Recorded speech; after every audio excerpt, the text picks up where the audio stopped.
So in terms of my Power 3, the daily range was shown at the opening at 9:30. It trades down, which is a Judas swing. Traders that are retail traders, they'll chase that move going lower because they're not aware of that inefficiency between regular trading hours and how the electronic trading hours are hidden when you look at a chart like this.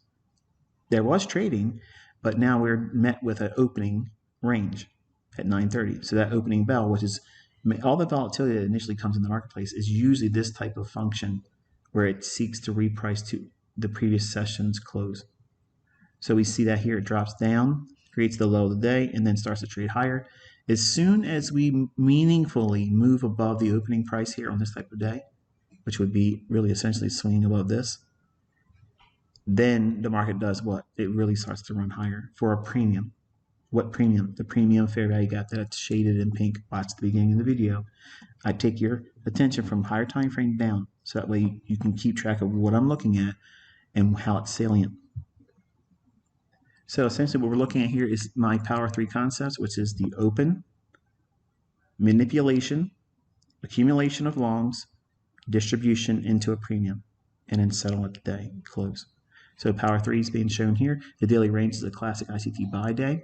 The Judas swing to reprice the opening range gap low, which is down here. Also a daily fair value gap consequent encroachment confluence. That means that the midpoint of that daily discount fair value gap, which is here, it trades down into that. Additional credit, if you want to go into your new day opening gap, and I did a video presentation about that on this YouTube channel just a few videos back. Go watch that, and you'll see how you can use the new day opening gap also as a confluence of this low as well. So many factors of why it went down here. A trader that uses retail logic would not be able to see all these confluences that I'm showing you here. And then a draw to buy side liquidity that was shown in Twitter on May 16th, which was yesterday of 2023. And then the high of the day was booked at the daily premium fair value gap high.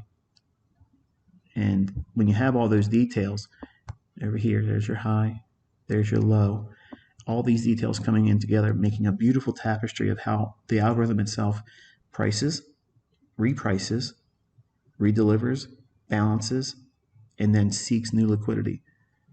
That is essentially what you're doing when you're trading with my concepts. You're seeking what the algorithm is likely to do, move higher or lower. Why should it go higher? For an inefficiency, or to take out buy stops. If it's trying to move lower, why is it going down lower? It's going down to trade to an inefficiency or take out sell stops. If it's not going to do either one of those, it's going to consolidate and range bound and frustrate traders, which is what we've been basically seeing for a number of days now, and weeks really, if you want to be dogmatic about it.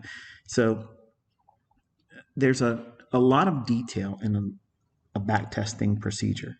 Okay, and you go through and you use all these little areas over here and you fill in your observations. And you want to kind of like cheerlead yourself and talk about how, look how the market respected this silver bullet, which is a fair value gap on the 3-minute chart, but we're watching a 1-minute chart now. So all those things that was annotated on the 3-minute chart was transposed to this 1-minute chart. You want to include everything that you see and observe. Everything.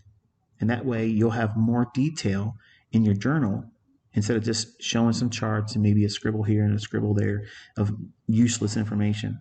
You really want to make this kind of like a meditation. And yes, it takes a lot of time. Yes, it takes a lot of work and effort to be organized, to have your charts mean something to you.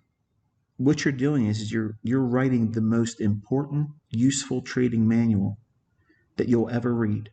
And you're doing it with your own eyes, your own experience, your own annotations, your own charting, your own snapshots of each individual chart and each individual respective time frame. There's no better trading book or journal or instructional manual on price action than what you're going to be creating by doing this. And that's why it takes time, months. Okay, and the more work and effort you put into it, the better you're going to be at reading price action. This is the secret part of the recipe here. Everyone